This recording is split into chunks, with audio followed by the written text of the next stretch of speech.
నమస్తే. ఇన్నాళ్ళు నన్ను సపోర్ట్ చేస్తూ, ఎంకరేజ్ చేస్తూ మీ ప్రేమని నాకు అందిస్తున్న ప్రతి ఒక్కరికి కృతజ్ఞతలు.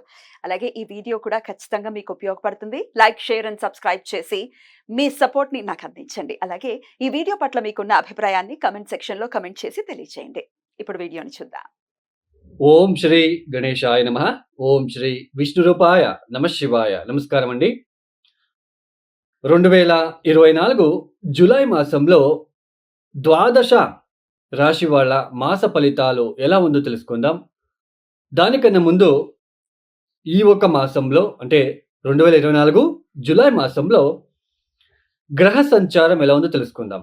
అంటే ఏ గ్రహాలు ఏ రాశిలో సంచారం చేస్తున్నారు అని తెలుసుకుందాం. ముఖ్యంగా రాహు మీనరాశిలో సంచారం, కేతు కన్యా రాశిలో సంచారం, శని భగవాన్ కుంభంలో సంచారం అయితే ఈ ఒక మాసం నుంచి వక్రించి సంచారం ప్రారంభం చేస్తున్నారు. గురువు గారు వృషభంలో సంచారం. ఇక కుజుడు జూలై 12వ తేదీ వరకు మేషరాశిలో సంచారం, తదుపరి వృషభ రాశిలో సంచారం. సూర్యుడు జూలై 16వ తేదీ వరకు మిథున రాశిలో సంచారం, తదుపరి కర్కాటక రాశిలో సంచారం. శుక్రుడు జూలై 7వ తేదీ వరకు మిథునంలో, తదుపరి కర్కాటక రాశిలో సంచారం.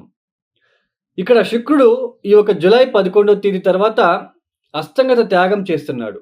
అంటే ఉదయిస్తున్నాడు అని అర్థం. ఇన్ని రోజులు మౌఢ్యమి జరిగింది, శుక్ర మౌఢ్యమి.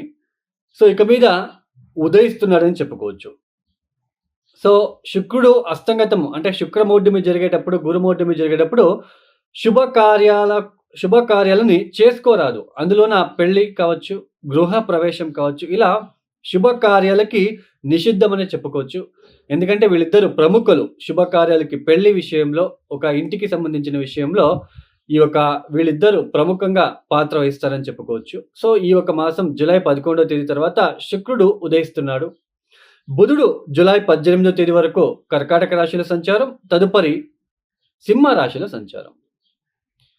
ఈ ఒక గ్రహ సంచారరీత్యా ద్వాదశ రాశి వాళ్ళకి ఎలా ఉందో తెలుసుకుందాం.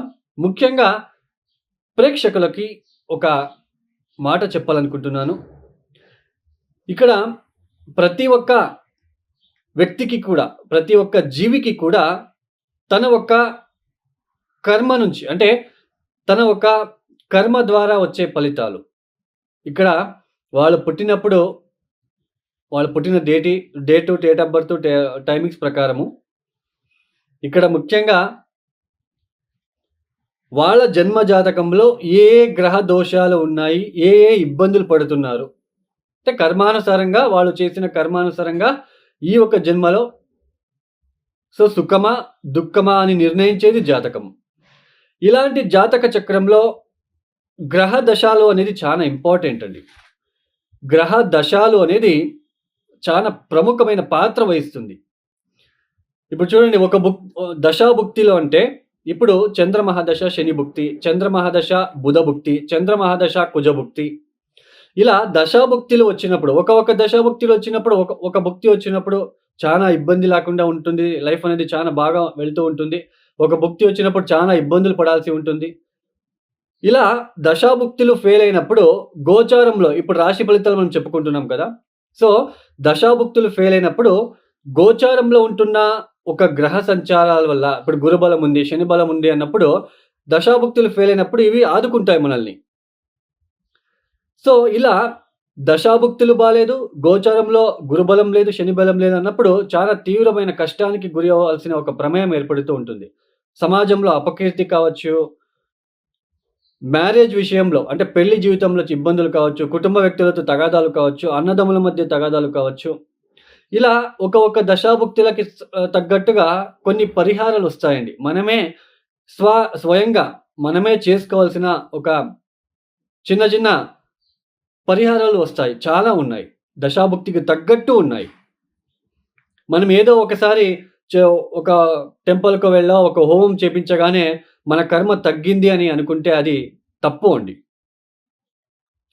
ఇప్పుడు ఒక దశాభుక్తి జరుగుతుంది. ఆ దశాభుక్తి పీరియడ్ ఒక సంవత్సరం పాటు ఉంది అనుకుందాం. ఆ దశాభుక్తి బాలేదు అంటే ఆ సంవత్సరం పాటు మీరు ఆ పూజలు, పరిహారాలు చేసుకుంటూ వెళ్ళాలి.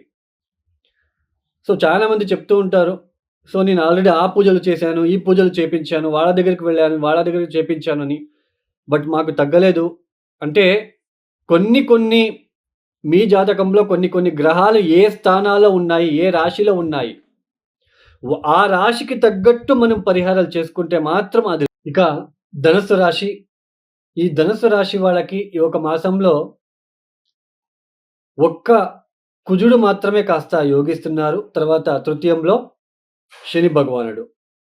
అందువలన శని వక్రించారు కొద్దిగా. ఈ ధనుసు రాశి వాళ్ళకి ముఖ్యంగా అర్ధాష్టమ రాహు దోషం ఎక్కువ ఇబ్బంది పెడుతూ ఉంటుంది. ఈ అర్ధాష్టమ రాహు దోషం వలన తల్లితో విభేదాలు కావచ్చు, ఎడ్యుకేషన్ రిలేటెడ్ విద్యార్థులు చదువుల పట్ల అశ్రద్ధ చూపించడం లాంటిది. సైట్లు కొనుగోలు చేసే వాళ్ళకి, అమ్మాలనుకున్న వాళ్ళకి కూడా కాస్త ఇబ్బందులు ఎక్కువగా ఉంటాయి. తర్వాత మీరు రోడ్లో వెళ్తూ స్లిప్ అయ్యి జారి పడడం లాంటిది, తలకు కొంచెం గాయం అవ్వడం లాంటిది, మానసికంగా ప్రశాంతత లేకపోవడము, మీ పని చేస్తూ ఉంటారు, మనస్సు ఒక చోట ఉంటుంది. సో ఇలాంటివి సిచ్యుయేషన్స్ని, ఉద్యోగంలో చాలా పని భారం ఎక్కువయ్యే సూచనలు. బట్ ఈ మాసంలో జూలై 18 తర్వాత మనకి బుధుడు నవమస్థానంలో సంచారము, దశమాధిపతి నవమస్థానంలో సంచారము, మీడియా రంగం, research oriented, computer oriented, software related job చేసే వాళ్ళకి కాస్త ప్రశాంతత లభిస్తుంది. ఉద్యోగం లేని వాళ్ళకి జూలై 18 తర్వాత ఖచ్చితంగా ఉద్యోగం లభించే ఆస్కారాలు ఎక్కువగా ఉంటాయని చెప్పుకోవచ్చు. ప్రేమికులు మోసపోయే సూచనలు, మీడియా ద్వారా పరిచయం అయ్యే వ్యక్తులతో చాలా జాగ్రత్తగా ఉండే ప్రయత్నం చేయాలి. ప్రేమ విషయంలో మోసం అయ్యే సూచనలు, ఉష్ణ వ్యాధులు లాంటివి రావడానికి కూడా అవకాశాలు ఉంటాయి. శారీరకంగా బద్ధకము, తండ్రితో కొన్ని విభేదాలు లేదా తండ్రికి ఆరోగ్య సమస్యలు, సంతానం విషయంలో అభివృద్ధి లేకపోవడము, సంతానం విషయంలో ఖర్చులు పెరగడము, వాళ్ళ ఎడ్యుకేషన్ కోసమో, వాళ్ళ ఆరోగ్యం కోసమో, ఇలా సంతానం కోసం మీకు డబ్బులు ఎక్కువ ఖర్చులయ్యే సూచనలు ఎక్కువగా ఉంటాయి. మొత్తానికి ధనుసు రాశి వాళ్ళకి అన్నింటా కూడా కాస్త ఇబ్బందిదాయకంగా ఉంటుంది. అయితే మనకి కుజుడు 6వ స్థానంలో సంచారం అనేది కాస్త మనకి ఊరట కలిగిస్తుంది. ఎక్కడో ఒక చోటు ఊరట కలిగించడానికి అవకాశాలు ఉంటాయి. కాస్త తీర్థక్షేత్రాలకి వెళ్ళి దర్శనాలు చేసుకొని వద్దామనే ఒక మానసిక స్థితి ఏర్పడుతూ ఉంటుంది. ఎక్కడికైనా టెంపుల్లో వెళ్ళి కూర్చుందాం, ఒక 1 డే అంతా స్పెండ్ చేద్దాం, అక్కడే ఉండిపోద్దాం అన్నట్టుగా మీ మనసు ఆరాట పడుతూ ఉంటుంది. కానీ అక్కడికి వెళ్ళలేరు. వెళ్ళినా అక్కడ కూడా ప్రశాంతంగా ఉండలేరు. ఏదో ఒకటి ఇబ్బందులు, ఏదో ఒకటి గుర్తు రావడము, దాని ద్వారా సతమతం అవడము, ఉద్యోగంలో కూడా మర్చిపోవడం. ప్రాజెక్టులు ఏదైనా చెప్పి ఉంటారో, మీకు చాలా ఏదైనా ముఖ్యమైన విషయాలని తొందరగా మర్చిపోవడం లాంటిది. ఇలా అన్నీ కూడా కాస్త ఇబ్బంది రకంగా ఉంటుంది. ఈ ధనుసు రాశులు తప్పనిసరిగా ప్రతిరోజు దత్తాత్రేయ ఆరాధన, దత్తాత్రేయ సంబంధించిన స్తోత్రాలు కావచ్చు, సిద్ధమంగళ స్తోత్రం చదువుకోవడానికి ప్రయత్నం చేయండి. ప్రతి బుధవారం కూడా గణపతికి గ్రీన్ కలర్ క్లాత్ని ఇవ్వడానికి ప్రయత్నం చేయండి. కాలభైరవేశ్వర గాయత్రి మంత్రం చదువుకోండి. ఓం కాలకాలాయ విద్మహే కాలతీతాయ ధీమహి తన్నో కాలభైరవ ప్రచోదయాత్. కాలభైరవేశ్వర గాయత్రి మంత్రాన్ని ప్రతిరోజు 108 సార్లు తప్పనిసరిగా చదువుకునే ప్రయత్నం చేయండి.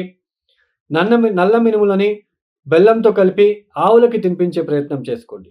ఈ ఒక వీడియో మీకు నచ్చితే లైక్ చేయండి, షేర్ చేయండి, సబ్స్క్రైబ్ చేసుకోండి. సర్వే జనో సుఖినో భవంతు. ధన్యవాదములు.